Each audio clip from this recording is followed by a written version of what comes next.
Jovan Buha! Buha! Yo, I'm Jovan Buha, NBA reporter for Buha's Block, and welcome to another live show. The Lakers won another game in crunch time against the Memphis Grizzlies, improving to 21-11, beat the Grizzlies 128-121, and improved to 11-0 in clutch games this season. They are undefeated in close games. They continue to have one of the best defenses in the NBA in the clutch. They get timely stops and they make big plays on offense. Some big shots tonight from LaRavia, Marcus Smart, Jared Vanderbilt, all in the fourth quarter. Then, of course, Luka Doncic and LeBron James. Then they got enough stops to eke out a probably closer game than it should have been with how the Lakers were playing for stretches, but there was an 18-0 run for Memphis in the first half, and there was another big run there to close the third quarter going into the fourth. So it was a little shaky at times. Looked like the Lakers were potentially going to lose at a couple points of this game, but they found a way to grind it out against the former grit and grind Grizzlies, and again, improved to 21-11. And as long as Austin Reeves is out and Rui's out and even Gabe's out, but when you're down multiple rotation players, you need to find ways to stack up wins, and you need to find ways to tread water in the Western Conference. So LA again improves to 21-11 and maintains that number 5 spot. And Denver just lost tonight, so they dropped from 3 to 4. So LA's a couple wins behind Denver, but they're still right there behind San Antonio, Houston, and Denver, and within striking distance if they can continue to rack up some wins here in the coming weeks. But before we get started, you guys know the drill. Shout out to the late night gang. Shout out to the chat. Appreciate you all. Right now it's Lakers Nuggets first round series. That would be very fun in the 4-5, and then winner gets the privilege of playing OKC in round 2. But let's get into Buha's big picture. For me, there was several ways I wanted to take this, because I think there are several storylines coming out of this game. But I thought the biggest thing that stood out to me with tonight's game was LeBron. And tonight, in my opinion, was the LeBron that the Lakers need, especially while Austin is out, but ideally on a nightly basis. So LeBron's final stat line: 31 points on 12 for 18 shooting, 1 for 5 on threes, 6 for 6 at the free throw line, 9 rebounds, 6 assists. Didn't have a steal or block, did have 4 turnovers and 3 fouls. Lakers were plus 11 in his 36 minutes. But I thought this was arguably LeBron's most complete performance of the season. And I already see some of the comments about Jake in the Banshees, and I will be touching on Jake specifically, as well as some of the other Banshees.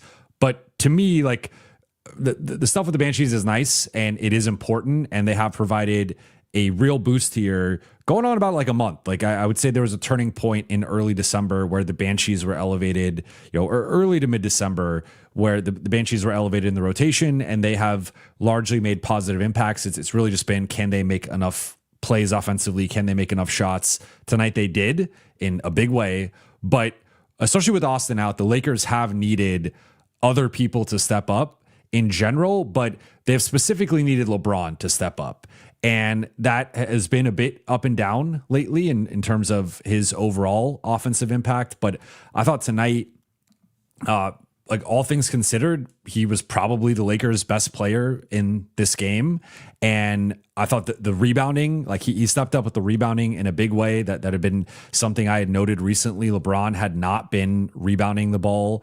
The last time he had 9 or more rebounds in a game was December 10th against San Antonio in that loss that they had. So that's going on about 3 weeks of LeBron having fewer than 9 rebounds over that stretch. So really the only other game he was close was against Utah when he had 7, but otherwise it's 3-4, 2-2, 3-4.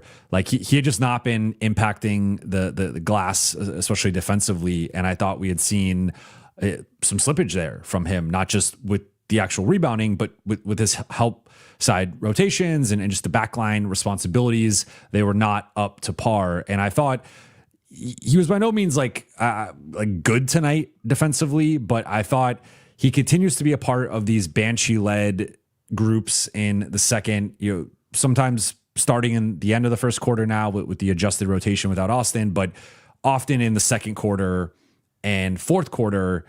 And this is the group with Jaxson and Vando and sometimes Jake or Marcus, and then Nick Smith Jr. And tonight Dalton got some shifts with that group as well. But the heart of that group is the front court right now of LeBron, Vando, and Jaxson. And then again, there's some rotating pieces in terms of the fourth and fifth players. But LeBron fits into that group defensively, where if you are constructing lineups where LeBron is like the fourth or fifth defender, I think he can operate much more within the scope of what LA is trying to do when you have the starting group or the original starting group where LeBron is not quite tasked with the primary assignments. That's still on Rui and Austin, depending on the matchup. But there still is a lot of backline assignment or responsibility for LeBron and a certain expectation for him. And I don't think he's quite been able to live up to that up to this point in the season, which is understandable. He's 40. Yeah, well, he is 41 now. I'm used to saying he's almost 41, but he is officially 41, year 23, and obviously did not have the typical start to the season that he is accustomed to. So I don't think you can ask LeBron to do that every night. I don't think you should ask LeBron to do that every night. But tonight, I thought he held his own on the defensive glass. But really, the big thing for me was the offensive side, where LeBron as a screener, and this has been something that's developing more over the past week to 2 weeks with LA, they've just been spamming LeBron Marcus, LeBron Luka, LeBron Nick Smith Jr., and LeBron has really embraced being more of a screener, being more of a roller. They're going to various actions, and sometimes it's an empty side pick and roll, sometimes it's LeBron at the elbow, or it's disguised to get LeBron into a mismatch post up in on the block or at the elbow, mid post area, whatever. And I think he's been doing a really good job of taking advantage against mismatches, or then that's where you get the kick out passes, you get the back cuts. And so I think LeBron's control offensively, it's an element he always has, but he has looked progressively more comfortable, I think, over the past 1 to 2 weeks in that role. And I thought tonight was as good as he has looked in that role all season. And they were he was taking guys off the dribble, and it was just a lot of old school or more recent old school LeBron bully ball of Memphis did not have a good matchup for LeBron. It didn't help that Jaren Jackson Jr. got into foul trouble and was struggling with foul trouble all night, as he tends to do. And LeBron wisely started driving at him, and he had the big bucket late when the game was still relatively in the balance. LA was up 7, and he sees Jaren Jackson Jr.'s on him, takes him off the dribble and lays it over him because he knows Jackson's not trying to foul out. So just a lot of smart, timely buckets, also some cutting, some getting out in transition, both as a ball handler and as a finisher. Luka had the one touchdown pass to him, but also another deep seal entry pass into LeBron. But this is the LeBron the Lakers need, I think, for the rest of January. And it was really nice to see him start the new year off playing like this. Because again, I don't think it was a stellar defensive performance. I don't think, and the only reason I bring that up is I don't think anything he did tonight is unsustainable.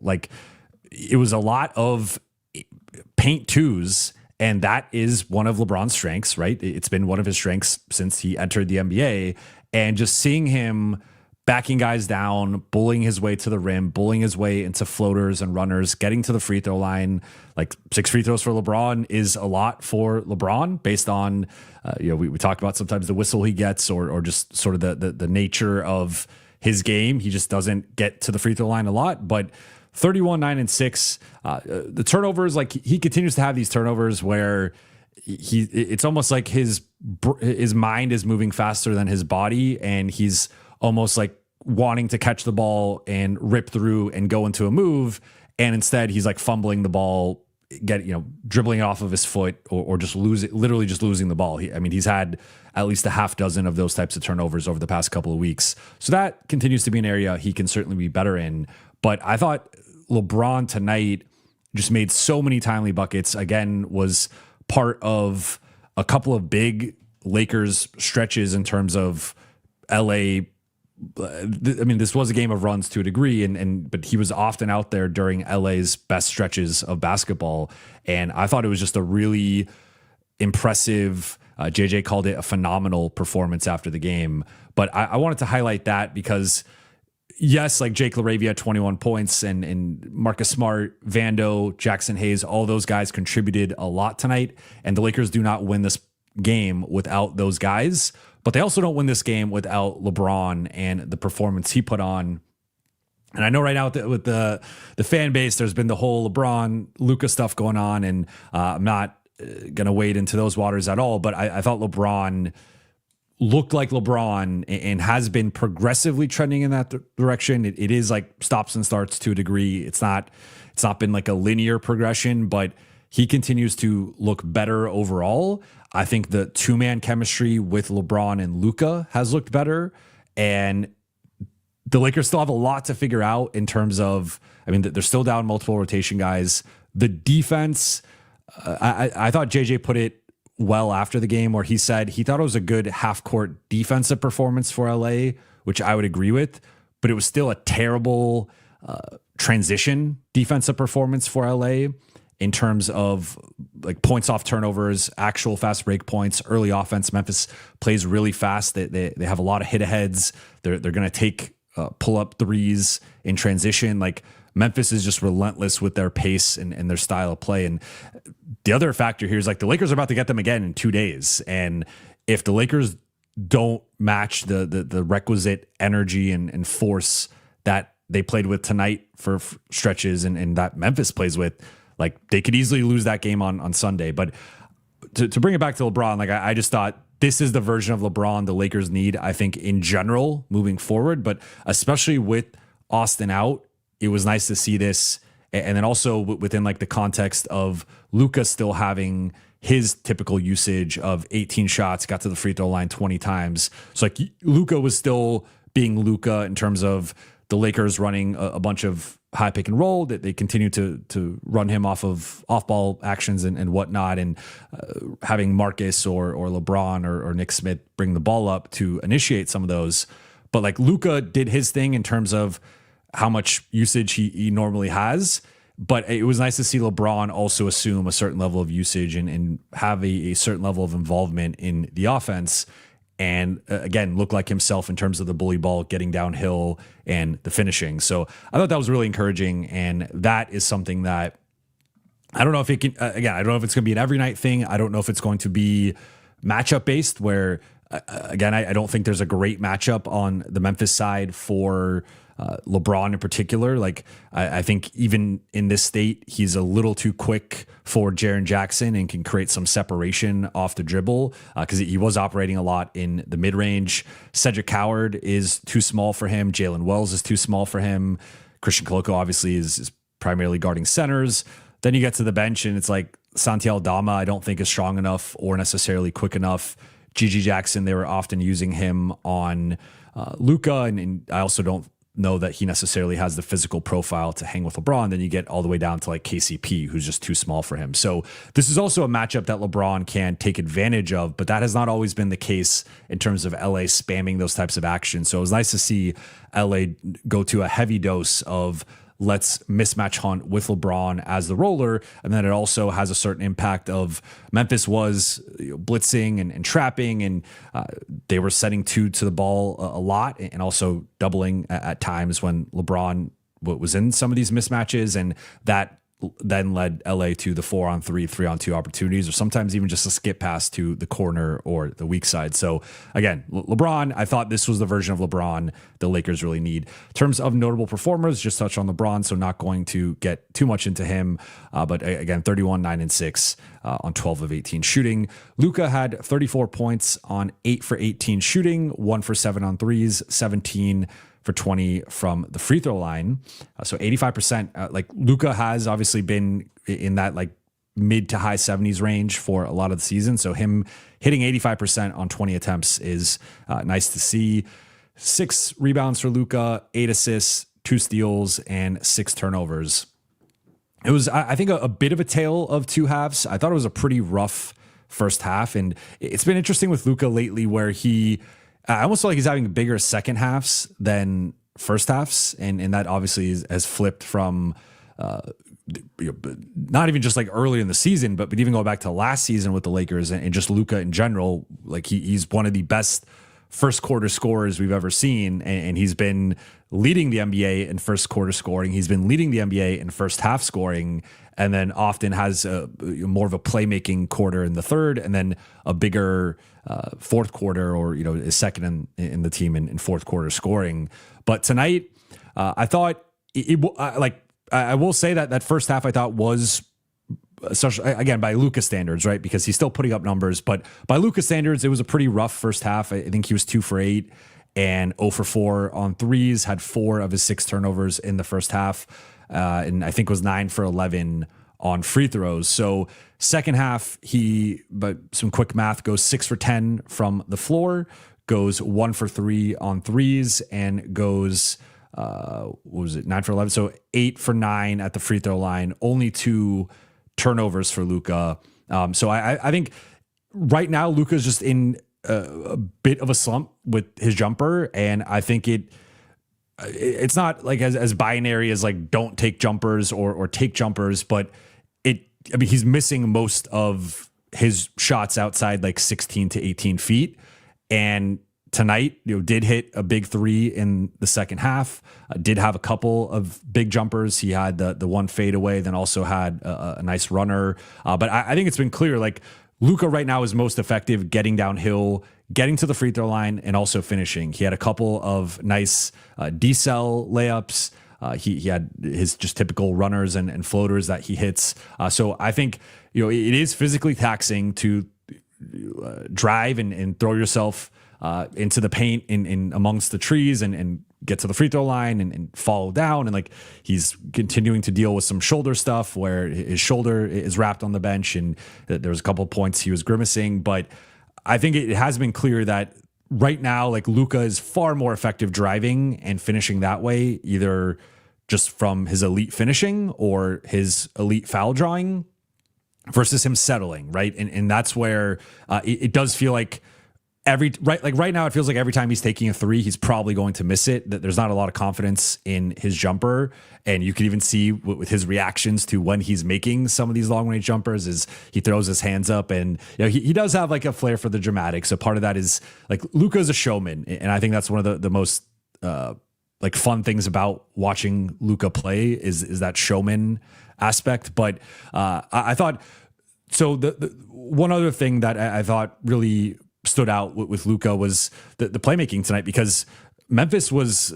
It's funny when you're seeing how teams play certain things, because the Lakers have now had 3 straight games where their opponent has actually been hedging more, showing more, blitzing, trapping, and putting 2 on the ball, depending on the spot on the floor. And like Sacramento just is not a good team in general, but not a good defense.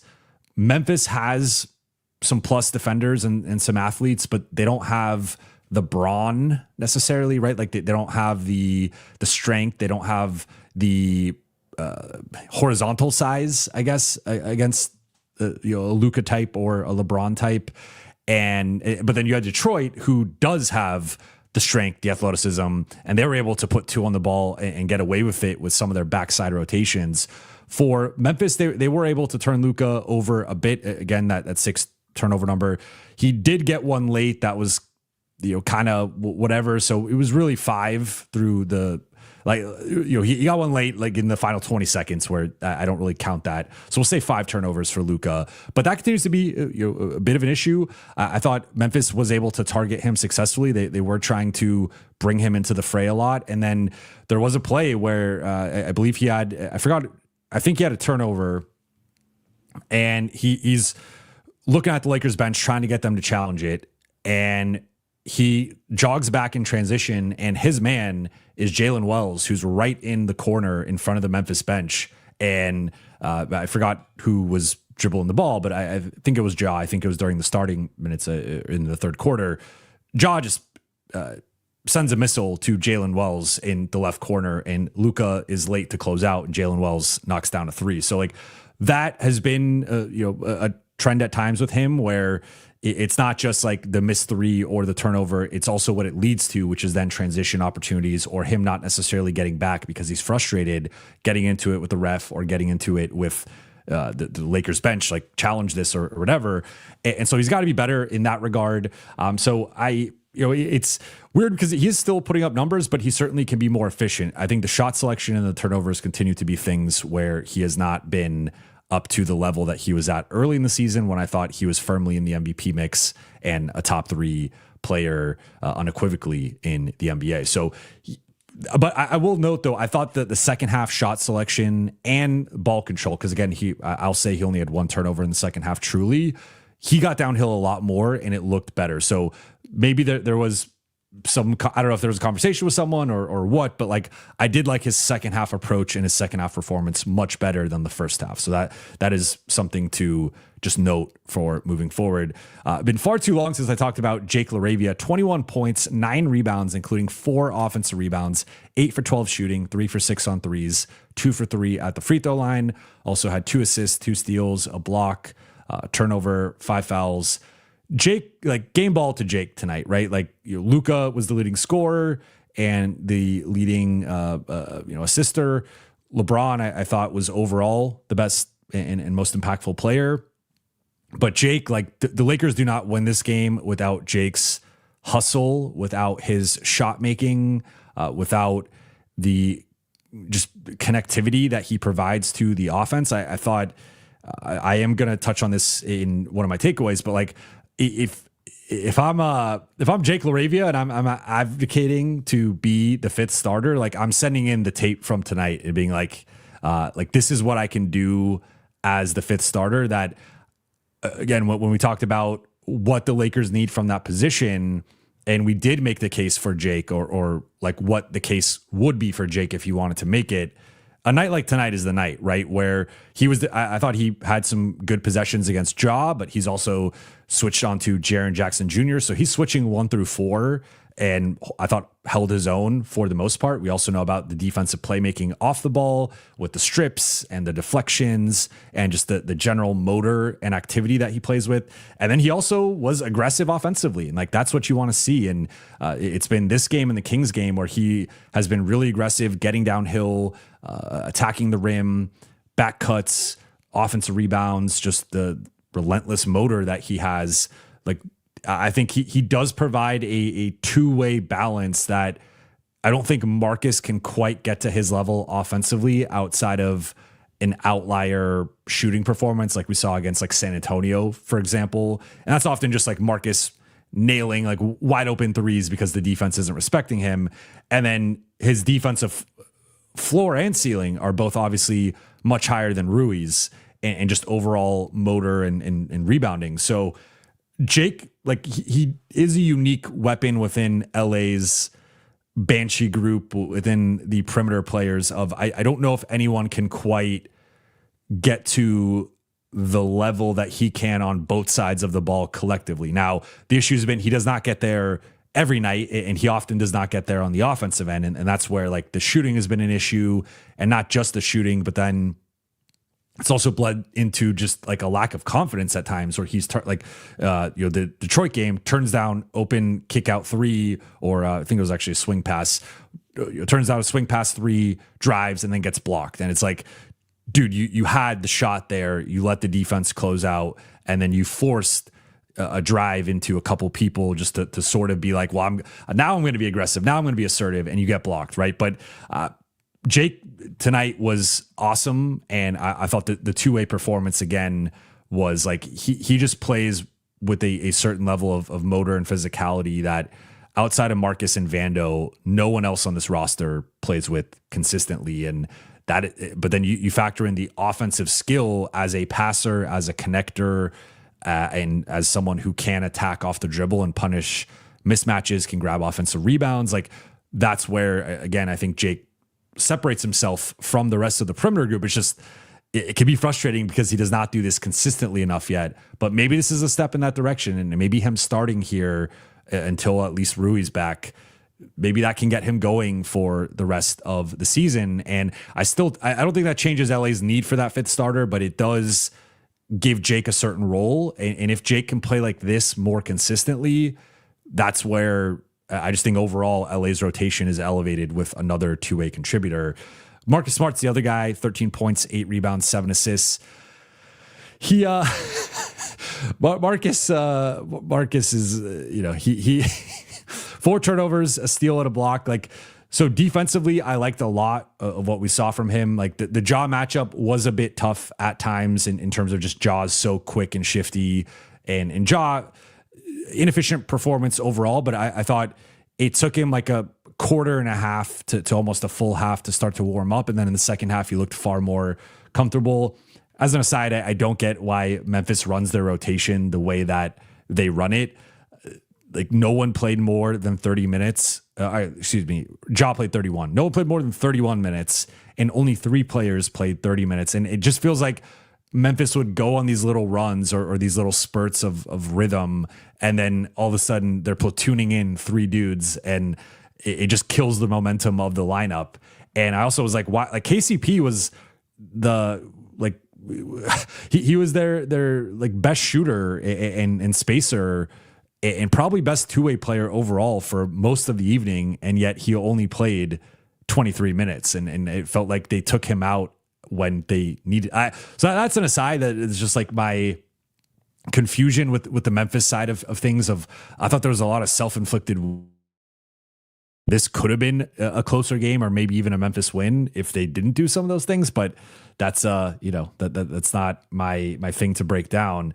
But in terms of Marcus, like big shot. I mean, he hit that big 3 late, right, to make it 116 to 110, and the playmaking, like the Lakers have been. He's taken a step back offensively overall, where outside like this game he took 9 shots, but I believe the 2 prior games he had only taken so against Detroit he took 4 shots, against Sacramento he took 1 shot, so he had taken 5 shots over the past 2 games. It was nice, like it's been nice to see him take a step back and prioritize being more of a playmaker, because I think he's a better playmaker than scorer. He can be a downhill threat with the floater, which he hit 1 tonight, hit 3 of his 6 threes. So that was nice to see. And it did feel like with Jake and Marcus, like the Lakers have been one of the worst 3-point shooting teams in the league. And when teams do sell out against Luka or Austin or LeBron, the Lakers have not been able to make them pay consistently from deep. Tonight was one of those nights where they didn't even shoot the ball that well. It was 11 for 32, 34%, but it felt like they made really timely threes. And Jake and Marcus in particular felt like every time the Lakers, the momentum was sort of shifting, or the Lakers were in a little bit of a lull, or it was just in crunch time, those 2 guys hit some really big shots tonight. So Marcus, I mean, he had the lob attempt to, I think it was DA, that just got like the Lakers. I didn't get a steal. He might have even gotten the steal, but someone got a steal. Lakers get out in transition. Deandre Ayton is clearly being fronted by Christian Koloko. Does not have an avenue to finish a lob. Marcus still forces the pass and gets stolen. He had another play where he threw the ball out of bounds. Like this is part of the Marcus experience, but tonight it definitely shifted more on the positive side, I would say, than the negative side. He did lead the team in plus minus for what that's worth. Deandre Ayton, we will touch on him in one of the takeaways, but another quiet performance from him. He did not close, and JJ was asked about the decision. To my recollection, this was the first time Jaxson Hayes closed over Deandre Ayton in a game that Deandre Ayton did not leave injured, right? There was the one game, or he's left a couple games, or had a couple of injuries during games, but outside of that, this was the first time when both players were healthy that Jaxson Hayes closed over him. And JJ was asked a couple of questions about the dynamic of why he went to Jaxson and what he needs to see from Deandre, and or maybe it was about what he's seen. I don't remember exactly, but there was like 2 questions to it. And he just simply said, like, Jaxson outplayed Deandre tonight. And that's why like he outplayed him. That's why I closed with him. And I thought that answer was a little telling, but again, I want to touch on that with one of my takeaways. But Deandre this has not been the best stretch of basketball from him with the Houston game, the Detroit game, and now this Memphis game.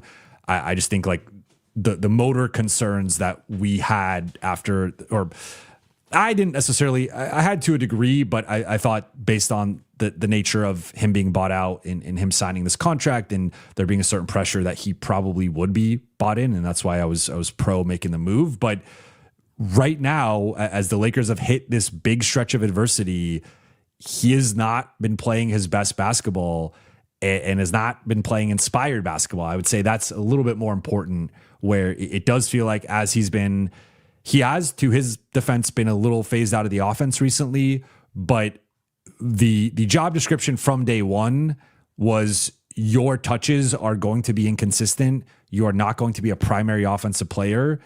And like his role is certainly diminished from earlier in the season. He had multiple 20-point games. The Lakers were spamming him a little bit more, but they still need a baseline level of rebounding, rim protection, effort, and energy. And I just don't think he has consistently provided that lately. And that is a bit concerning because I do like Jaxson Hayes, and Jaxson had a solid game tonight. But if the Lakers are back into like the Jackson's outplaying Deandre and we have to close with him, that's where it gets a little okay. Like we saw what the limitations of Jaxson in the 2025 playoffs. And while I think he's probably been better overall this season than even last season, or that's arguable. He had a really nice close to the season last year before the playoffs. I still have my reservations of Jaxson.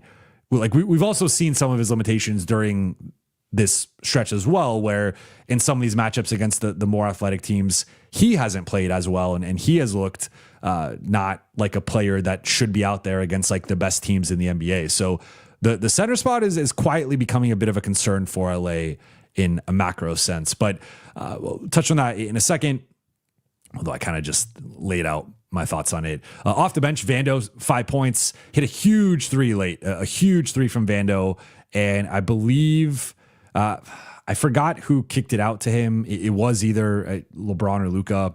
I am now blanking on that. But Vando, like not as active of a game on the glass, but had a steal and a block. You did airball a three, missed a couple threes in a row, airballed one of them, but that comes with it. Like he went 1 for 3. You will take that with Vando. I think the turnovers are really my only thing right now, where he just can bobble the ball, or like you get a little anxiety when Vando is dribbling and or trying to make certain play. Like he did have a nice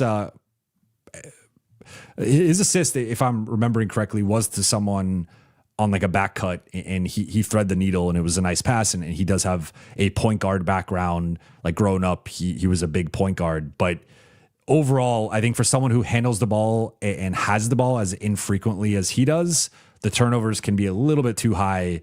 Like him nearly having as many turnovers as Marcus and LeBron, despite playing nearly half the minutes those guys played. Like that's where it's a little too high. But overall, Vando continues to be a clear positive on this team. DK got a couple shifts, didn't really do much out there, missed a couple threes, had a turnover. They targeted him defensively. I thought he held up okay. Like there was a couple times where I think one, like they stepped out of bounds on a drive, and another one, he did funnel into some help. So, it was kind of quiet. I already touched on Jaxson, but 12 points, 2 rebounds. I thought he brought a lot of energy, particularly on the offensive end, but also was part of LA's blitzing, and LA's been blitzing more and putting 2 on the ball defensively. And then Nick Smith Jr., 8 points, did hit a couple of big shots. And so that was the rotation. Stat of the night for me is the free throws tonight. 27 of 31, 87%. LA has had so many nights where they have been under 80%, under even 70% on free throws. And that has played factors in games being closer. But tonight they were +8 at the free throw line in terms of attempts, +12 in terms of makes. And I thought the free throw shooting actually hurt Memphis more in terms of them shooting only 65%. But Luka, like shifted his entire, like Luka's night. I mean, half of his points were at the free throw line tonight, right? So Luka getting Memphis into foul trouble, drawing fouls on Jalen Wells, Jaren Jackson, on KCP, on Jock Landale. That was big tonight, and it put Memphis on their heels defensively, but it also, like, he made his free throws, and that was a big part of LA still generating points when the offense was stuck in the mud at times. In terms of takeaway number one, I'm going to go through these very quickly because one of them I already kind of touched on with Jaxson and Ayton. I just have been really impressed with Jake and Marcus in particular as starters. And I think Marcus as a starter has gone just about as I expected.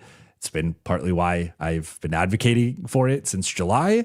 And look, he's not perfect. He does make a lot of mistakes, but he makes timely plays. And I think the defensive effort, the picking up, the diving on the ground for loose balls, the, not being afraid to put his body on the line and take charges or switch on to bigger players. Like, Marcus has just been a clear net positive since entering the starting group. And I think Jake has, it's only been a couple games, but I just think overall, I have really liked the starting minutes going from the Detroit game into this game. And that's something that the Lakers are not going to be able to keep this exact starting group moving forward, because eventually Austin will be coming back, but I think Rui will come back and probably move Jake to the bench unless JJ makes an unforeseen decision. But I just really like this formula that the Lakers have, I think, kind of stumbled on, but let's maybe give them some credit and say, like, figured out, although they don't do it consistently with their full group. But with their depleted group, they have figured out this, like, 2 offensive-minded guys, 2 defensive-minded guys, and a center. And those lineups have tended to perform well. Not tonight. They did shift it a little bit into the, like, a lineup I didn't like as much, although it did have some success to a degree. I think that the first half was better than the second half. Was like Nick, Smith, Dalton, LeBron, Vando, and Jaxson, just because now that's 3 offensive-minded players, including LeBron as the star of the group, 1 defensive-minded guy in Vando, and then the center, right? So I think you got to be careful with how much you tilt that in either direction. I also don't love the like 4 Banshees and a star lineup personally. I think that's too much tilted in the defensive direction. I think this group is it's almost like a science experiment where you got to be really careful, or even just like baking or something. You got to be really careful with the ingredients with the Lakers lineups. You put too much offense out there, they can't defend. You put too much defense out there, they can't score. And I really believe in sort of having a balance of, again, with the perimeter guys, 2 and 2. I think that's the sweet spot. We'll see how much they could do that moving forward. Takeaway number 2 is Jaxson closes over Ayton and what that could mean. I think that is noteworthy for a couple of reasons, because I think the Lakers have largely, even when Deandre has not played his best basketball, like it feels like they have sort of handled him with kid gloves and not benched him at the end of games or not really reduced his minutes. And the fact that they would be willing to do that in a game like this, I think, is a positive sign. And to a degree, right? Because you don't want DeAndre to be playing like that to the point that he gets his role reduced. But I think it shows a level of gumption from JJ that he has not always had with certain players. And it has felt like, I think 3 players in particular, and for a variety of reasons, like DeAndre, Rui, and Gabe have been the 3 players who it does feel like, regardless of their effort level in a given game or a given quarter or half, they're sort of locked into a certain role. Like Gabe is pretty consistently playing 15 to 18 minutes a night, even when he's getting cooked defensively or he's missing a bunch of open threes. But like Marcus and Jake and Vando have all had their roles reduced or altered because of that. DeAndre, I think, has largely been bought in and has largely played well, but the nights he has not, maybe you'll see a little bit more Jaxson, but you don't see a real shift. You don't see them close with Jaxson, even if Jackson's playing better. And then Rui's the other guy that Rui is often pretty consistently in that 30+ minute range. He's often closing games. And it's sort of like Rui could be having a poor shooting night and a poor defensive night. Rui's still going to close and play a certain amount of minutes. So I think we have seen a shift from JJ more recently where Rui has had some games where he's played a little bit less, I think, because of the defense. Now we saw Jaxson closing over Deandre. So I think that this could be a net positive overall in terms of JJ making difficult rotation decisions and making this more of a meritocracy, because I don't think it's been a full meritocracy. I think there has been some favoritism with certain players. And I think with a couple of these guys, particularly Rui and DeAndre, it's sort of been, if we reduce their role, are we going to potentially lose this guy, or are they going to stop being as bought in? And they've had to handle them a certain way to keep keep them starting, keep them playing a certain amount, try to make sure they're involved offensively. So I think those two are a little bit different than a guy like Gabe, who I think JJ just really believes in and has a soft spot for whatever reason. But I hope that this is more of a sign that moving forward, JJ is going to make tougher decisions with the rotation. And I think once they get Rui back, once they get Gabe back, once they get Austin back, this needs to be, we're playing like the best 9 dudes every single night, regardless of politics, regardless of feelings. And we need to lean into this new identity that we have. We need to lean into balancing out the offense and the defense. And I think there will be some level of politics, right? Because we've talked about splitting up the big three and how like that's just not feasible. The big three are all going to start. But one way to adjust that is by putting in a more defensive minded guy as the 5th starter.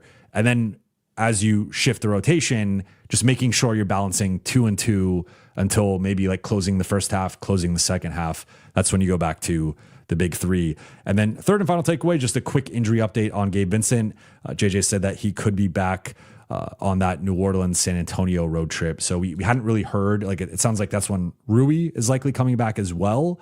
But Gabe could be coming back. So LA should be close to whole, barring anything changing here in the next week, with Rui and Gabe coming back and then Austin still being the only guy out. But with all that said, let's get into the Q&A here. See, we got some super chats. First one from Sarah. Thank you for the super chat. Thank you for being a member for 3 months. Sarah has been an OG member. I appreciate it. Who wins the Banshee of the night, Marcus or Jake? I'm going to give it to Jake, but if you wanted to give it to Marcus, like I would say Marcus was probably better defensively. I would give Marcus the nod defensively. I would give Jake the nod offensively, not just with the scoring, but also with the offensive rebounding, though it is worth noting Marcus had 7 assists, but he did have 4 turnovers. So yeah, I mean, it's close. Both those dudes were awesome tonight. Justin, thank you for the super chat. Luka and Braun both shooting 31% from 3 this season.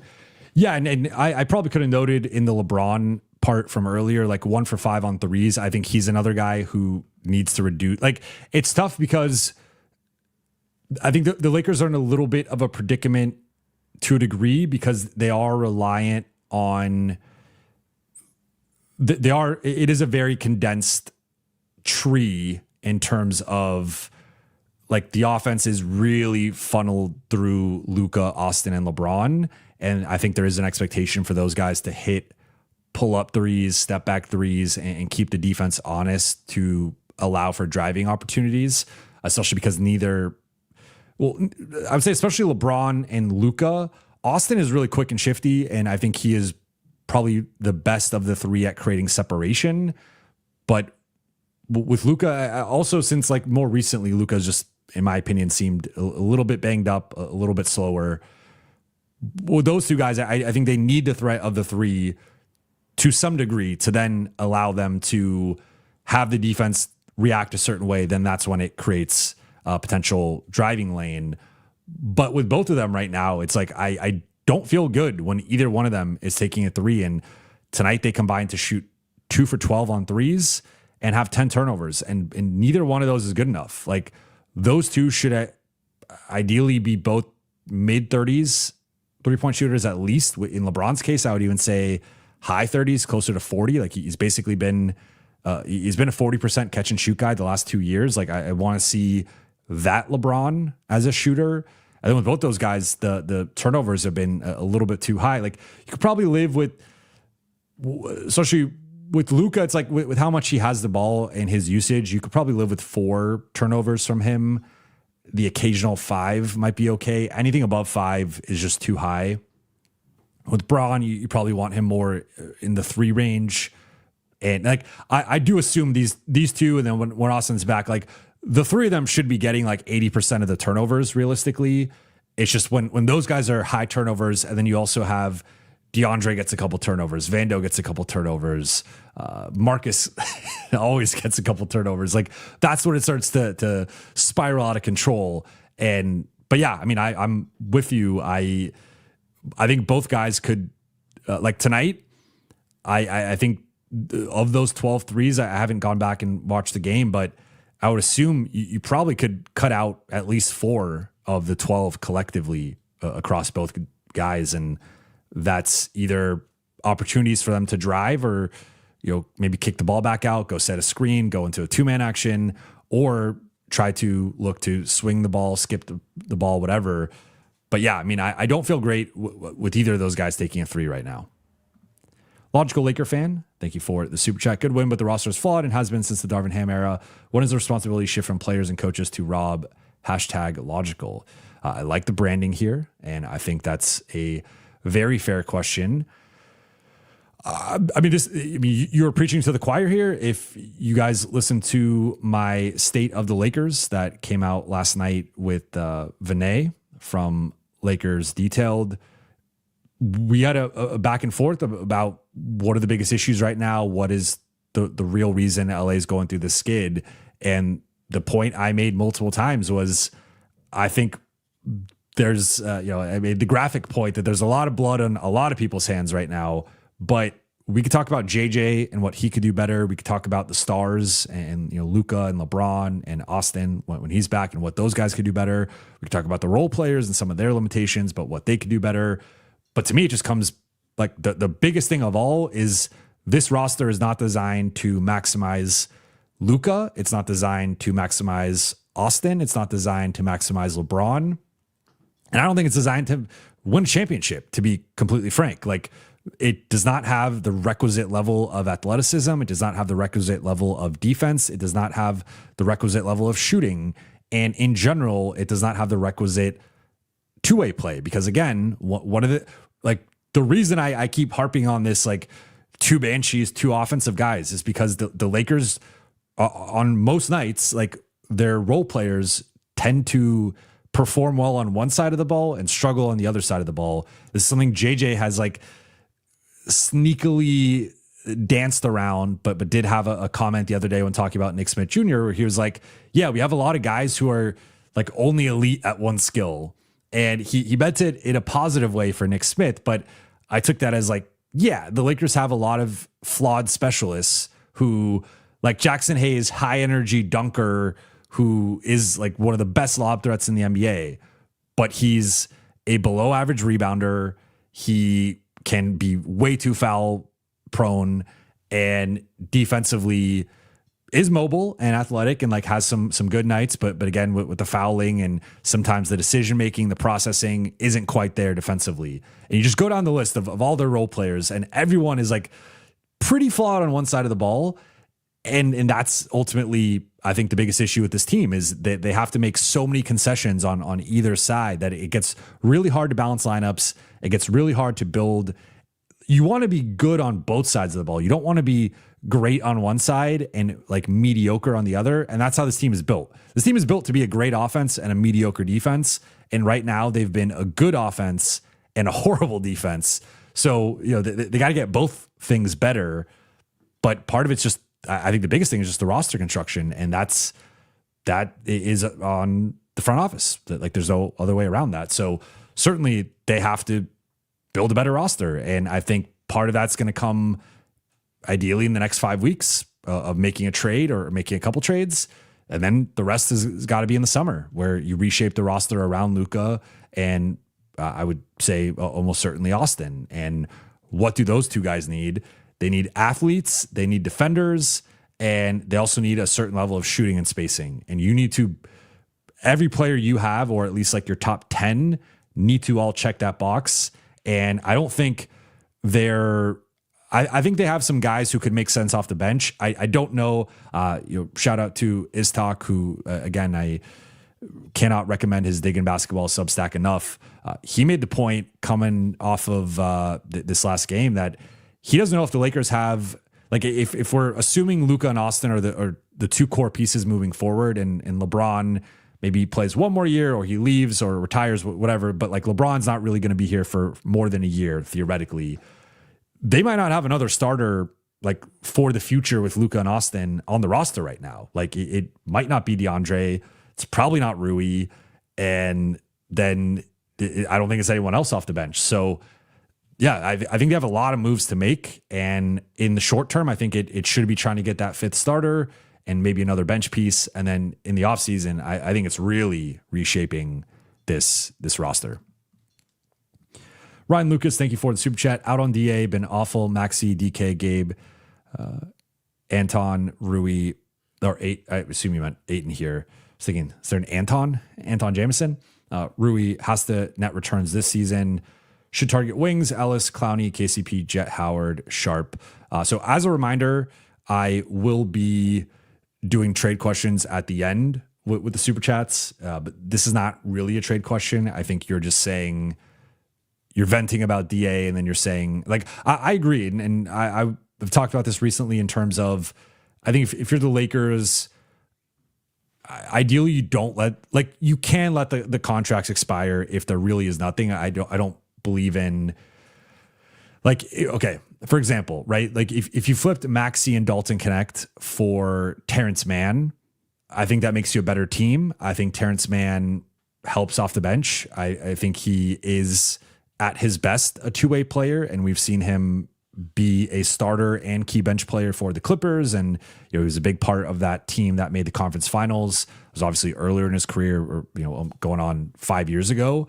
But my hesitation there would be then you're locking in Terrence Mann for 2 more years at $16 million a year. And that's a big chunk of your cap space that is now gone. Like that's basically, instead of signing a non-taxpayer MLE guy, you still might technically be able to, but like that's almost a like for like salary for a non-taxpayer MLE guy. So it really depends on what happens with LeBron, Rui, Ayton, Austin, etc.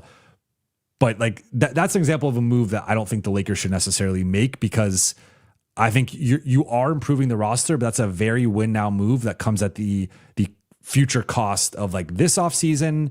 And even in the future, now you have this contract that like isn't great. Maybe he doesn't play as well next season. And then all of a sudden you're kind of stuck with this for a couple more years, or at least until like halfway through him being expiring.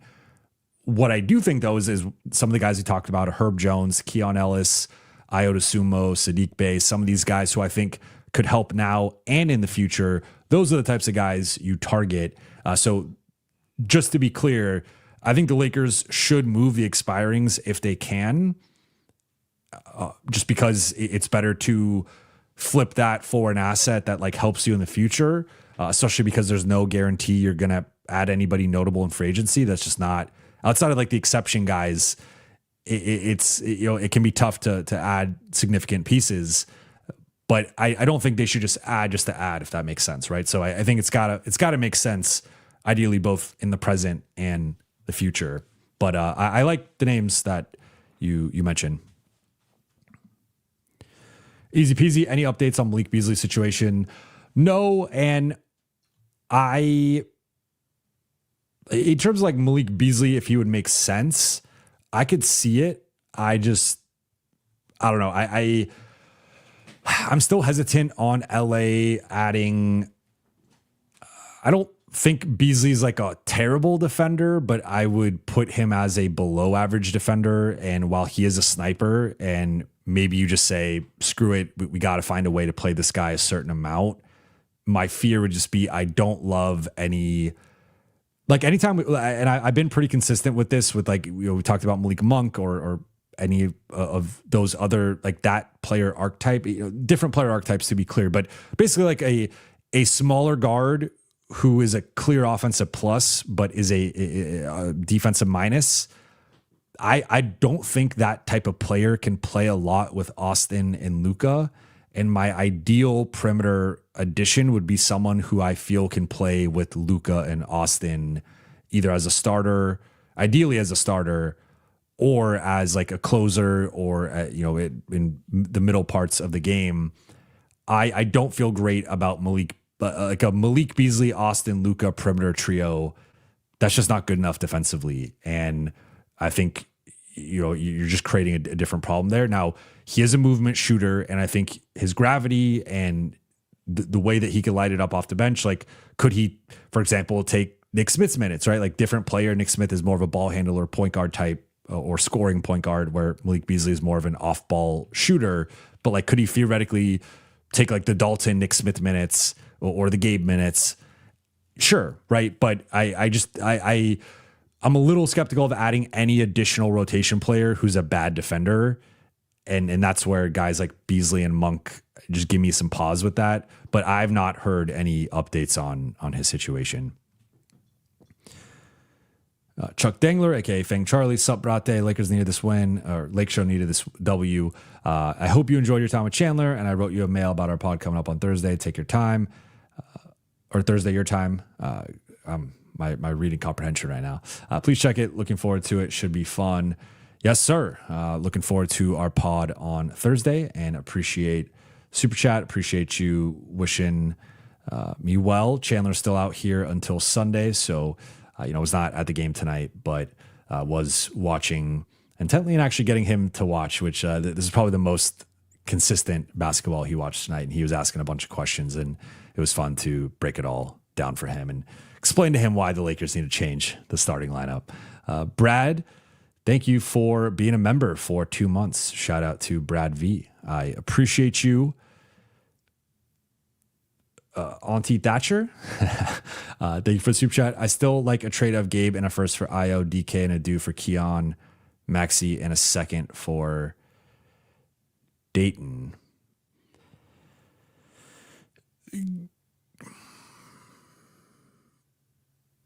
This is interesting. So like the Io, the first for Io. That seems a little high for me, but this is where LA's lack of second round picks comes into play. I don't know that Io or Keon. I mean, you could tell me Io's worth a first in a vacuum. I still think with Io and Keon, neither one of them to me is the ideal starter next to Luka and Austin. I think they're both more of bench players in that context. They are both good defensively. I just think that they are relatively limited, especially with bigger wings. And ideally, in my opinion, I think they would check the box of like defending either backcourt player and bringing a certain level of speed.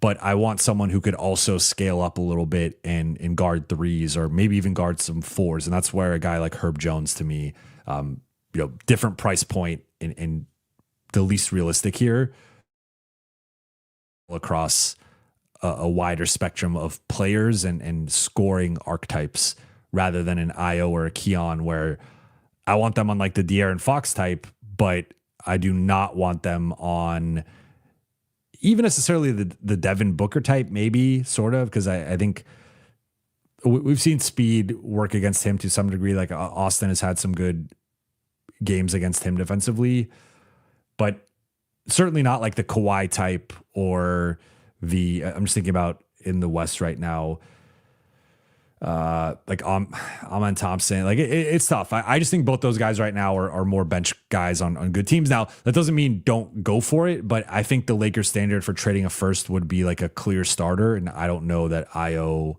or Kia, like, you could view moves in conjunction with one another. I don't know that they would view this necessarily as being worth a first. And that's what is ultimately tough for them. But I like the idea of adding Io and Keon. Maybe if there's a way to flip someone else. I mean, I don't know. That's tough. but I like it in theory. I think they'd still be a little bit too small in terms of both of those guys are on the slender side, and I like them much more against smaller players than bigger players, if that makes sense. Harry Chinani, thank you for the super chat. Just wondering if you've been going to the home games. Don't hear you asking questions at the press conference. I've been following you for a while now, so recognize your voice.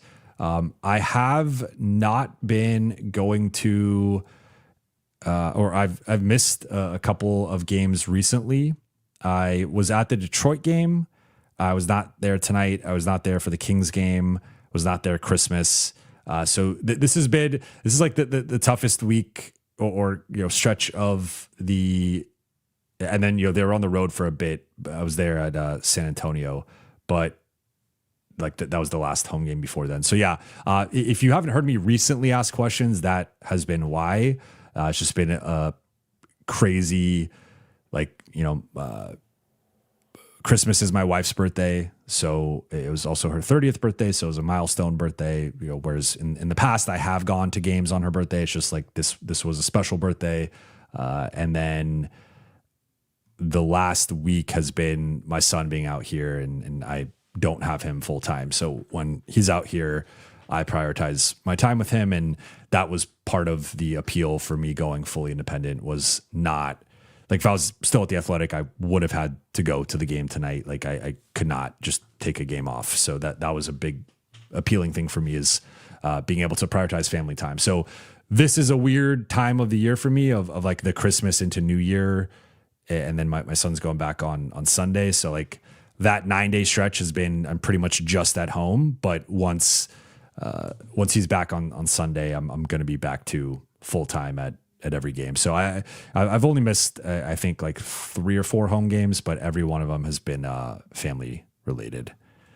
Zach Wan, thank you for the super chat. Overall, DA been good, but to be better, we need Luka, Braun, and AR to involve DA in the offense and not just as a dump off. Let him cook on mismatch in pick and roll. I know I have seen this criticism out there, and I agree to an extent. I think the Lakers can do a better job of involving him, and they have not done as good of a job lately. I think that's partly been schematic, where I think teams have been better at fronting him or loading up against him and not letting him get as many lob opportunities or dump off pass opportunities. My slight pushback here would be twofold.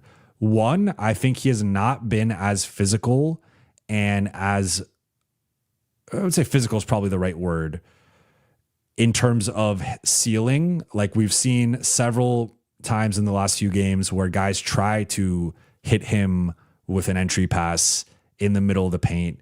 He's trying to seal someone behind him, and he just gets moved off his spot, or he doesn't seal their hand. They get the ball in, they tip the ball out. So I think part of this certainly is on Luka, Braun, AR, the ball handlers, the playmakers to involve him. I think part of it's been DA getting pushed around a bit and not being as physical and not sealing as well as he did earlier in the season. And then I also think, though, just to be completely frank, like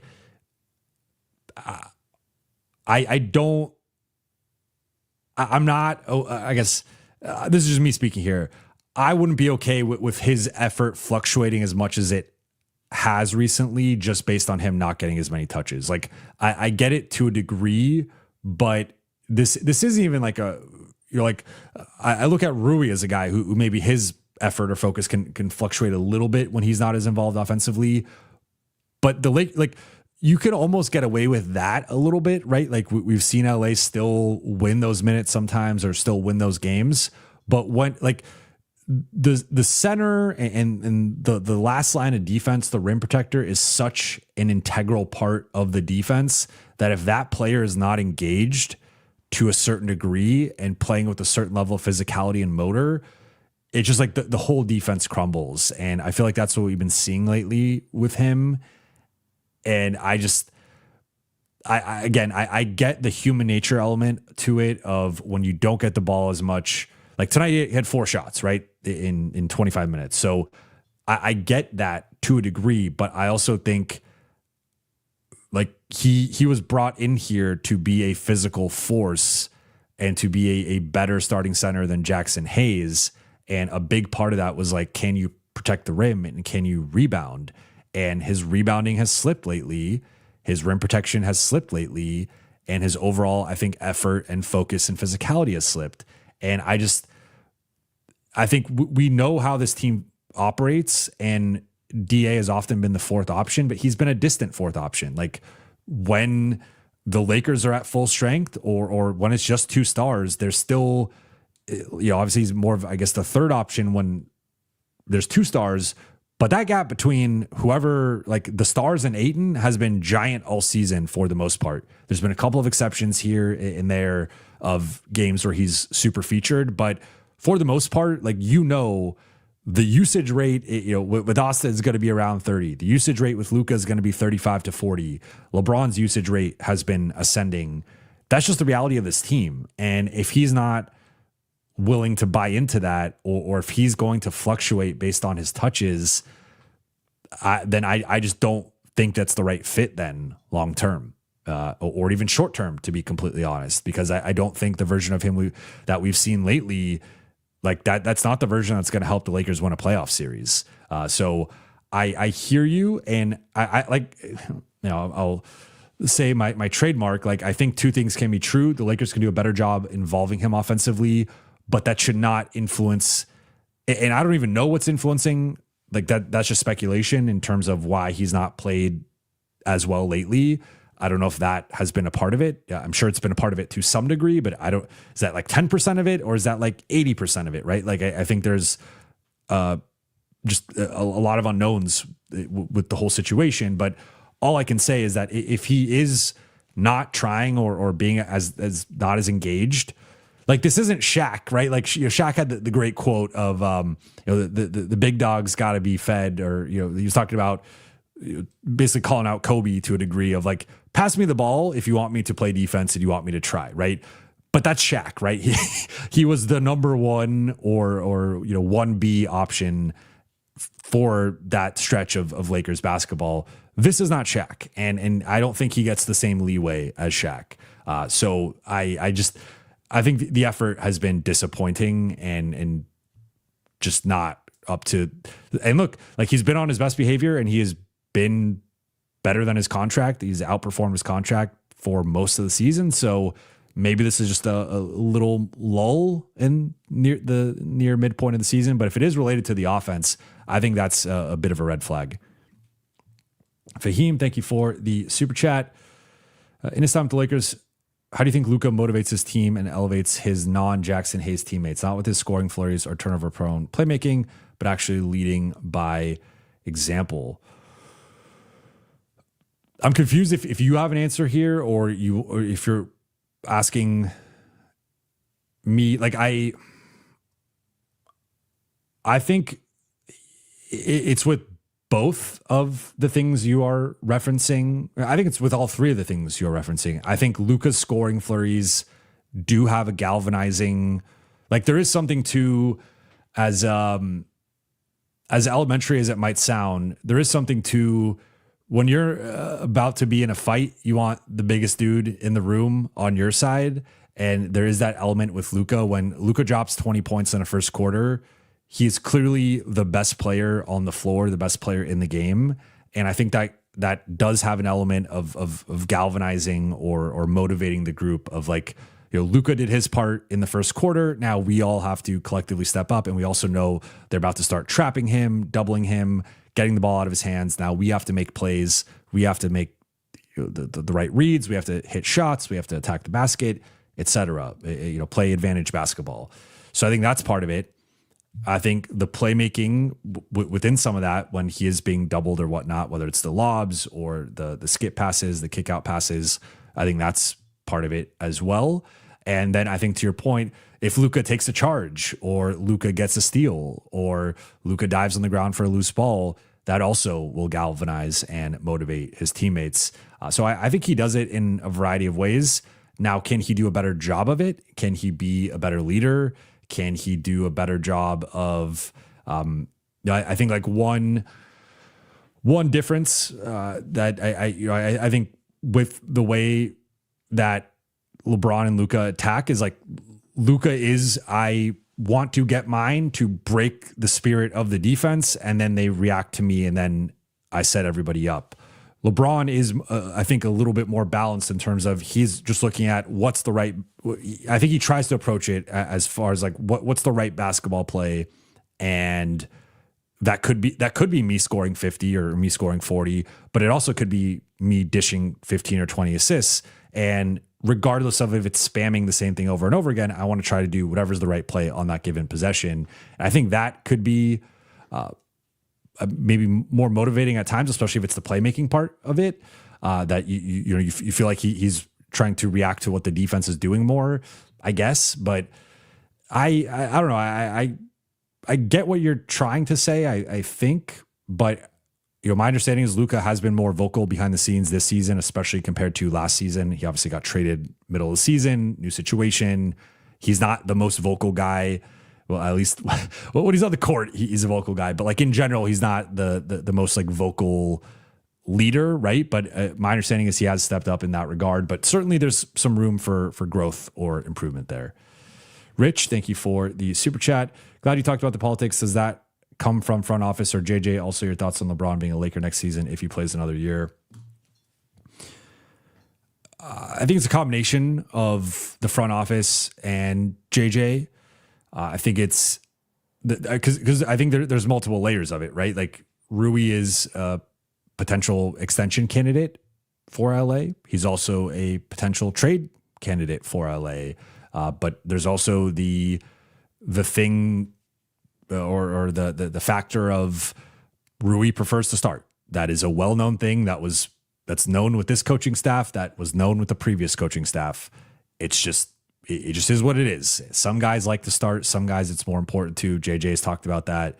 Darvin Ham talked about that. Like there's always that political element of some guys, it really means something to be in that starting group, to hear your name called, to run through the player handshakes and like start the game. So I think that's a part of it as well with some of the guys. But then there's like a coaching element too, or just like a psychological element of, I think you should coach each player to their style, right? And I think if we all put ourselves, whether you played competitive sports or just even going back to like school days, right?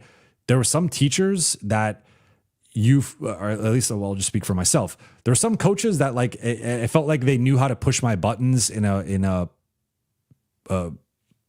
proper way and in a proactive way. And there were some coaches that just could not read me, could not read how to get through to me. Same thing with teachers, right? So you do want to shift it of some people need the tough love. Some people need the kick in the ass to get them going. Some people, you got to be careful with how you approach it. You got to maybe be a little bit more delicate with how you present certain things to them or present criticism to them. Like I think in general, that's how most coaches approach stars, where they don't want to call out the star in front of the team, or they know I get like 2 call outs with this player all season. So I'm going to save the call outs for like the moment it really makes sense. And again, when I do my first call out, I got to wait a couple months to do my next one, regardless of if they keep messing up or not.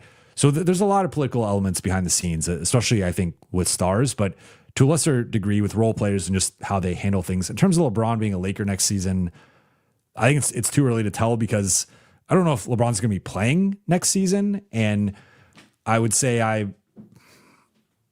just don't know. I don't know if LeBron knows the answer to that, but I think there's a couple things that would be big factors here, right? I mean, the biggest factor of all is, does LeBron want to continue to play? I think the next factor would be, what's the state of the LeBron-Lakers relationship at that point in the season? And there could be a lot that changes for the better or for the worse over the course of the next few months. But then the next thing would just be, what does the potential contract look like? I mean, I would assume it's probably a 1-year deal, but is he willing to take a big pay cut? Because I think a big pay cut could be a multitude of things, right? It could be he's making 30, 35 million. It could be he's making 20, 25 million. It could be he's making 15 million, right? There's a sliding scale there with the pay. Like I would say, even if he was willing to take a $30 million contract from what he is making right now, that is a steep pay cut. Now we could debate how much he should be making. And I know some people would be like, well, that's even too much for how much he should be making. And I can entertain all those arguments, but like that would be objectively a steep pay. I mean, that would be a nearly 50% pay cut off of what he is currently making. So I think that's another factor here of like, is LeBron willing to embrace potentially a smaller role and at least like a smaller salary, because he has often been, and rightfully so, a guy who has prided himself on being a max player every year. And also he has been objectively underpaid for the entirety of his career. Like when you look at LeBron's net value for the entirety of his career versus his net earnings, is the value eclipses the net earnings, at least from like an NBA contract perspective. So if I had to guess, I might say like right now, I'd probably say like 45% he's a Laker next season. But that's also that's factoring in that's three outcomes factored in to the total percentage, which is chance he retires and also a chance he goes somewhere else. So I would say there's a 55%. I guess the inverse is like there's a 55% chance he either retires or goes somewhere else, some combination of those two, and a 45% chance he's on the Lakers. So it might actually be the most likely outcome is he's technically a Laker, but there is like of the three potential outcomes, I think the most likely might technically be he's a Laker, but the overall other two options combined, I think are greater than that, if that makes sense. Going to go about 10 more minutes here until the 1 hour and 30 mark. Two Sizzle says, I could see retirement. That's honestly like something I've been thinking about. It has felt like there's been some kernels of that, some hints, especially like the golf stuff. It feels like LeBron has really leaned into playing into the narrative that he's like an old dude and wants to play golf and whatnot. So this is just pure speculation on my part and reading the tea leaves, but it has felt like, I mean, the tough thing with it is, especially after seeing the retirement tour that Kobe had, it felt like LeBron would want something similar and would deserve something similar. And, you know, he does not strike me as the Dirk, Duncan, KG, I'm just going to retire at the end of the season quietly. Or I forgot which one. Like I think KG might have announced it before the season, if I'm not mistaken. Paul Pierce obviously famously did as well, and he didn't get the retirement tour. But LeBron has always struck me as someone who would want it and would deserve it, right? I don't think like I would have I have no issue with LeBron wanting a retirement tour, but it feels like it could just be a situation where at the end of the season he's like, hey, I'm out, and that would be unfortunate for the people who would have prioritized seeing him in person that didn't get a chance to. Inc., thank you for the super chat. What effect does Mark Walter, new owner, have on the team? Right now, it's not been that there's not been like that much that's changed. I think it's largely been business as usual. That obviously, they have made some hires, more on some changes overall, but like more on the business side, and it's been more so. They let go of majority of the scouting department and are currently remaking the front office, but there's not been anything significant yet. But it's also, I think, tough to take over a team during the season or like right at the beginning of the season, and you can only do so much during the course of a season. Like once, sort of like running a race. Like once the season starts, the race has already started, and it's hard. Or like F1 or something, right? It's just hard. You're already in it, so you kind of got to keep going. And I think one thing I've been saying since the summer has been, my understanding is most of the changes are like the bigger changes outside of the scouting department are going to start this summer in terms of Mark Walter and his advice. I mean, obviously he's added a couple of advisors from the Dodgers and like they're evaluating everything right now. But my understanding is most of, or not to suggest that they're going to make all these big changes this summer, but the changes are going to start progressively in the summer and we'll have a better sense in the offseason. But my understanding is they're going to invest in the staff and everything's going to be A1. And it's going to be, I think, an increase in quantity and quality. And they're going to revamp. Again, I don't know.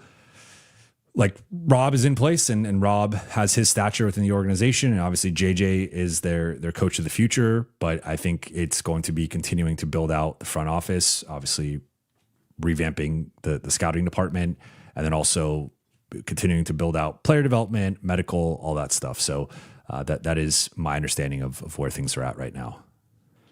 Luis, thank you for the question here. Any chance the Lakers look into Mobley in the offseason when the Lakers have more picks to trade if the Cavaliers don't turn it around?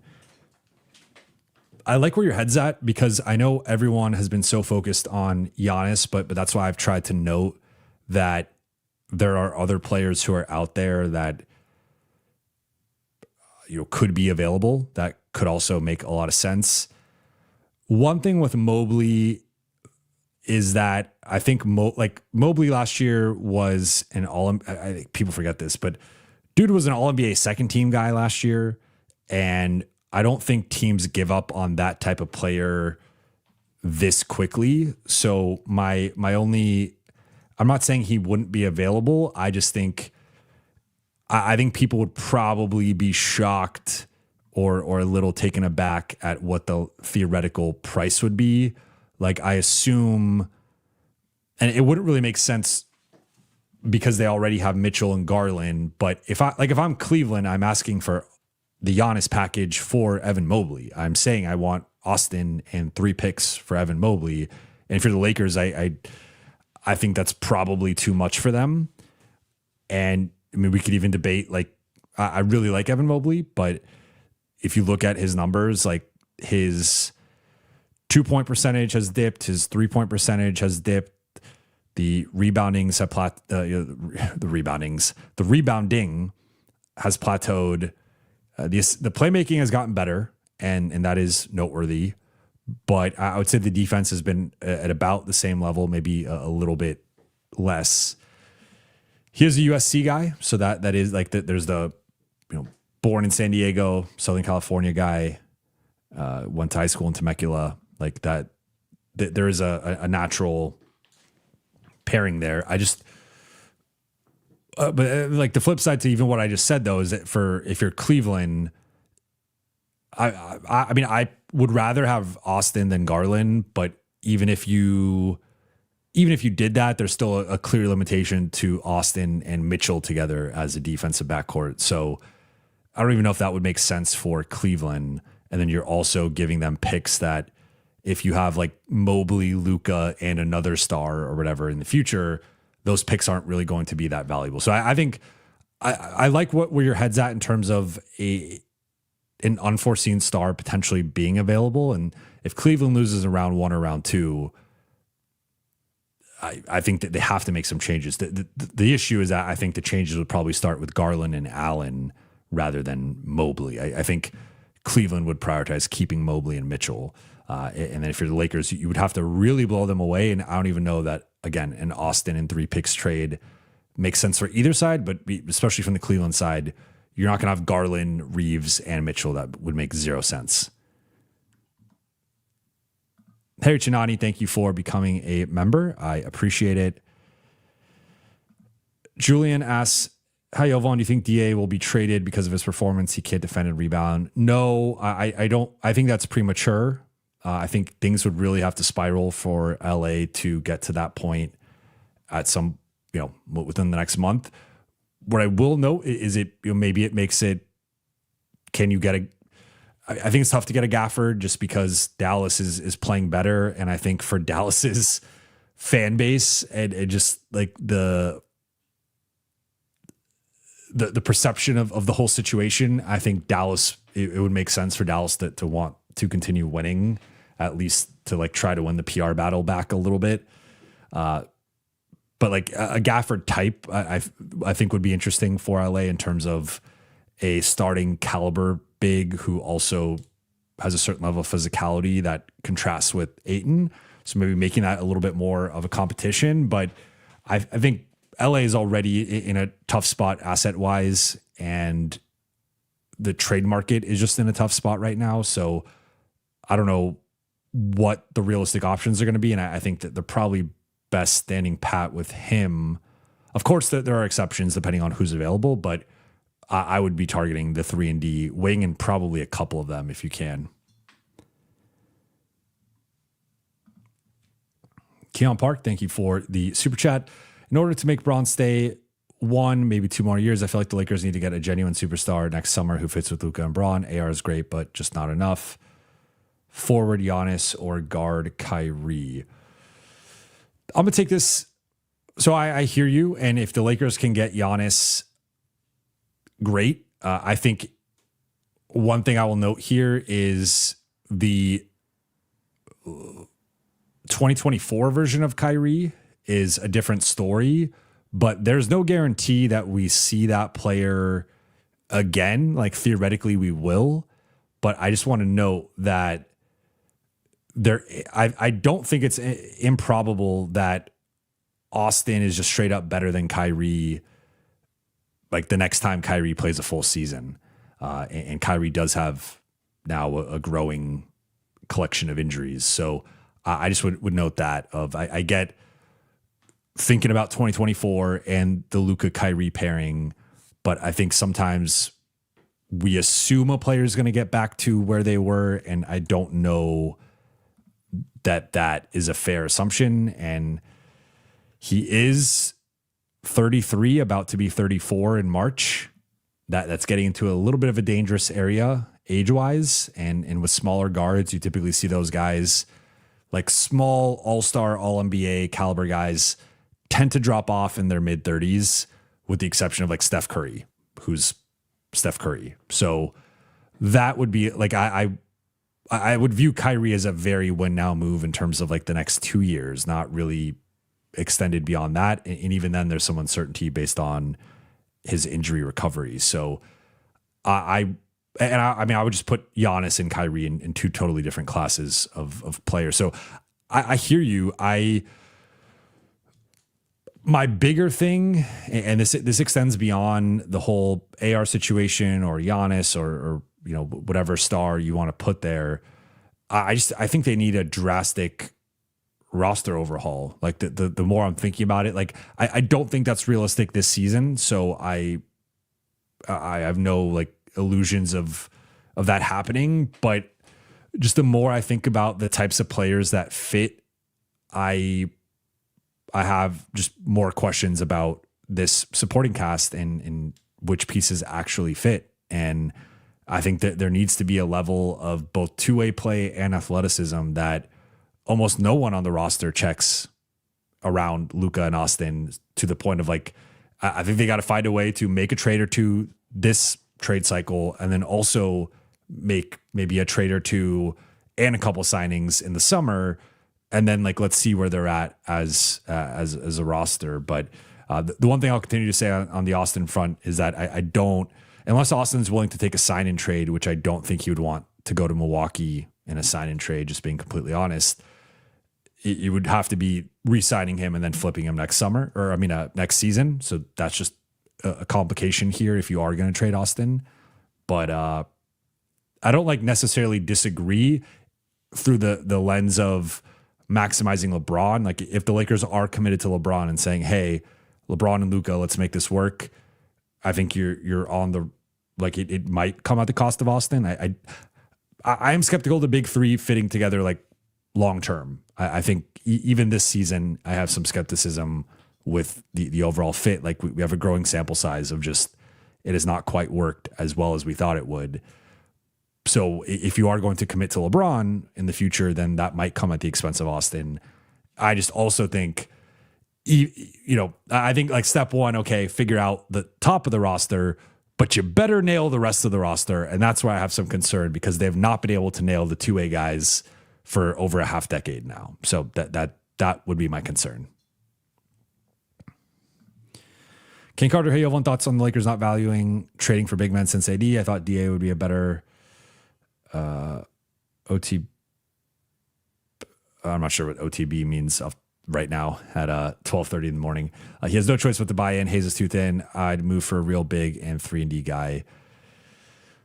So I have no, like, the two biggest blind spots of the front office, in my opinion, have been 3-and-D players, but also big men. If you look at the group of big men that they've had around AD since, I would say since 2020, 2021, because they still had Gasol and Andre Drummond and even Trez that season. So I give them, all right, like, that's fine, especially with the contracts that those guys were on. But since then, it's been Thomas Bryant, Damian Jones, Dwight Howard, a third time in LA, DeAndre Jordan, Jackson, who's been fine as a minimum guy, Christian Wood.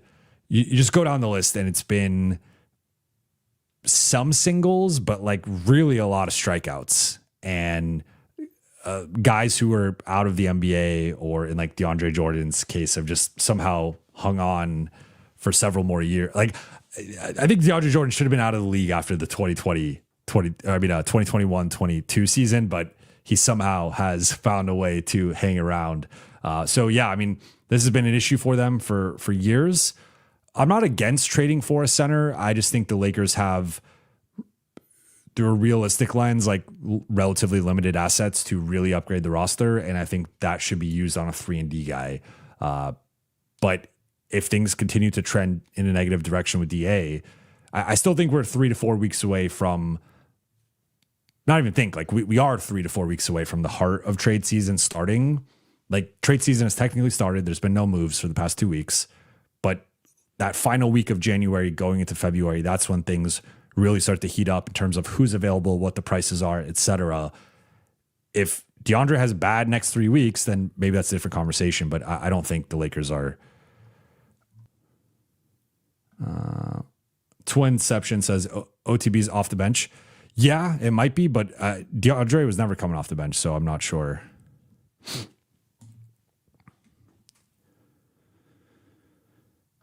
King Carter, what guys would you move? I think it's Rui, Gabe, Maxey, and Connect, maybe Hayes or Adu, depending on the move.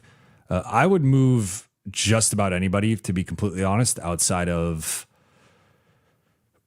Luka, Austin, and LeBron. I think anyone should be on the table. But realistically, I think the three most likely guys to be moved are Gabe, Maxey, and Dalton. And then the next tier would be Rui and Adu. I don't, like, you're not basing a trade off of Hayes, for example. Like, minimum guys typically are not like the basis of a trade. Dalton could be the basis of a trade for another guy in a rookie scale contract just because he's on a rookie scale contract. But typically you're moving more money than that. So Hayes could maybe be a throw in, but I think he's clearly valuable to what the Lakers have. Sarah says off the ball, on the ball. We now have we need to know what was meant by King Carter from the OTB, if that was off the bench or on the ball, off the ball. P. Mastis says no trade Reeves too. Again, the thing I'll continue to say is, like, I'm against trading. Okay, so you said off the bench. So the one thing I would say on that was DeAndre was there was no construction of this roster that he was going to come off the bench. P. Mastis says no trade Reeves too. The one thing I'll continue to reiterate with any conversation about trading Austin is that I think there's a misguided notion that the team is selling high on Austin, and I have two pushbacks to that I think are, if we're thinking about this critically, are just indisputable here. One, Austin is about to be a free agent, so any team that trades for Austin is taking on a risk of Austin leaving. Austin will have no loyalty. He will then prioritize a combination of the best money and the best situation for him. So if small market team X is like, hey, we think Austin's a star because he plays for the Lakers, he's got his own shoe, he's ascending, he looks like an all-star, he was top 10 player most viewed, top 10 player in West all-star voting. Let's go get Austin Reeves to be like the face of our franchise. There's no assurance that Austin is going to stay in that situation. So you could trade whatever you give up to the Lakers for Austin, and Austin just walks. So that inherently is going to drive down Austin's value. And then the I guess addendum to that would just be, again, he is not under contract. So his just basic, like in expiring contracts, trade value typically is lower. So in comparison, like a guy like Desmond Bane was able to go for 4 picks to Orlando because Desmond Bane was under contract for multiple years. So that's why I continue to say, if you want to trade Austin, the move to trade Austin is to re-sign Austin, then trade him next year once he's under contract for multiple years, because now he has no choice. If he goes to Milwaukee or he goes to New Orleans or he goes to Portland or he goes to wherever, Charlotte, whatever, he has to play there. Like, unless he refuses to play for the team and sits out, he has to go play for that team. So that's the difference. Whereas now, if he gets traded to, let's just say the Lakers do the Giannis trade, how disastrous would it be if the crown jewel of the Giannis trade is Austin, and then he just walks this summer and is like, why would I stay in Milwaukee that has no future? Why would I not go to team X in maybe even in the East that like has a future, or go back to the West and join like a Texas team or whatever? It just doesn't make sense. So that's the part that I think people are, the people that make the argument trade Austin at his highest value, I think are thinking he's going to turn into a pumpkin at some point, which I just don't agree with that logic. But even then, this is not Austin's highest value. I guarantee you Austin will have more value next season on a multi-year contract than, like, if the only way he would not have more value would be if he played his way out of that contract, but then the Lakers would not give him that contract if he played his way out of it. Like, if Austin does not play, he just randomly does not play well the rest of the season, he's not getting a $40 million contract. If he gets a $40 million contract, it's because he's been a $40 million player, which he has been up to this point in the season. But I think that's the dissonance for a lot of people, is they're like, well, sell high on him. He's going to turn into, the clock's going to strike midnight at some point, and he's going to be a pumpkin. It's like, that's not going to happen. But even if that were the argument, you are not selling high on Austin. You're actually selling low on Austin. You're not going to get the offers you think you are. But also, the other part of it's his contract. He's making $14 million. That's really hard to get equal value in. So all these other like max players that you want LA to trade for, they're making triple the amount of Austin. So where is that like salary matching coming from? So that's my that's my Austin thing. MJ, Jovan, what's your thoughts on a Moody for Rui swap if possible? I'd consider it. I think I'd rather have. I think Rui's probably better currently, but I think Moody. I would rather have Moody long term, and I think he would fit longer term better in a Luka Austin or just Luka team. So, yeah. Sharon says, AR improved every year. How will he turn into a pumpkin? I mean, again, I am not saying that it. I'm saying that, like, I feel like there's this notion out there that Austin's about to be exposed, that like you need to trade him right now. And I'm just saying, objectively, you are trading him at lower value. Like that is, unless he, knock on wood, like suffers a major injury, or he turns into a ninth man on the team, which is not going to happen. He's going to be getting in the high 30s, if not 40s million dollars. He's going to earn it and deserve it, and he will have value on that contract.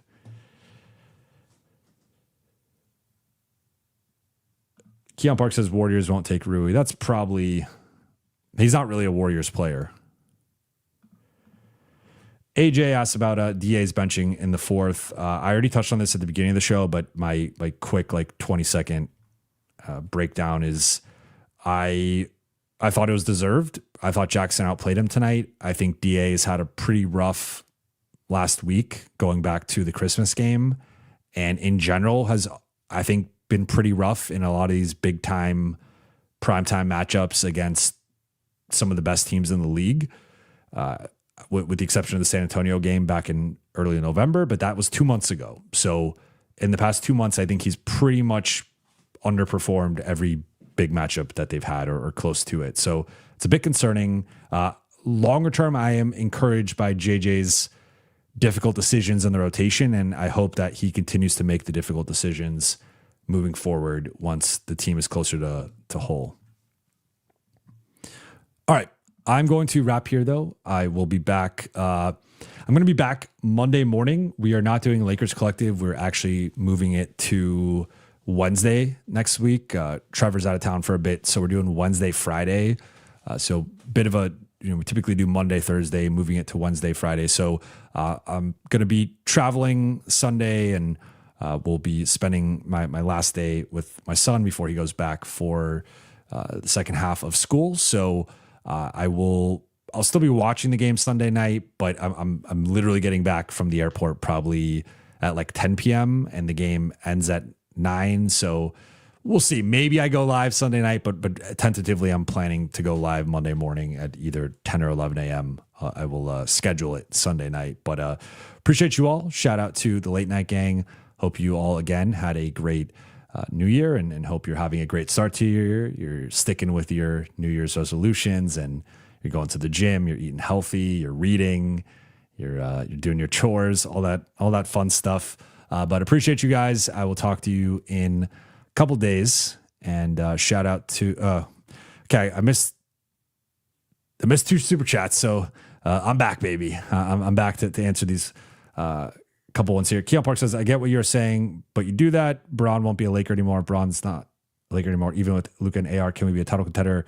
I see just a playoff team for the next 4 years.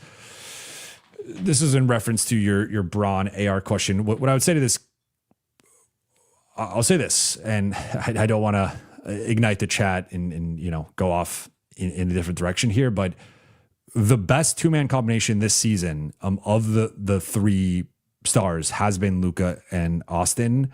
The Lakers, I've talked about this, they have been a top 5 offense and top 10 defense with Luka and Austin on the floor together. So we go back to be clear, I'm not putting this on LeBron. I am just stating the splits from pre and post LeBron. And I'm not extrapolating anything from this. You could extrapolate whatever you want from this, but like the Lakers started 11-5 before LeBron returned. And since then, now they've had other injuries and they've had some stylistic clashes, and the starting group just can't defend. And that's a combination of the big 3 plus Rui continuing to be in there, and DA has slipped a bit. And like, there's a lot of factors that have gone into LA's slippage, but I think they can be a title contender with Luka and Austin with the right pieces. The key is having the right pieces. I don't think they have the right pieces, but they've still been pretty good when it's been those 2 guys with the rest of the group.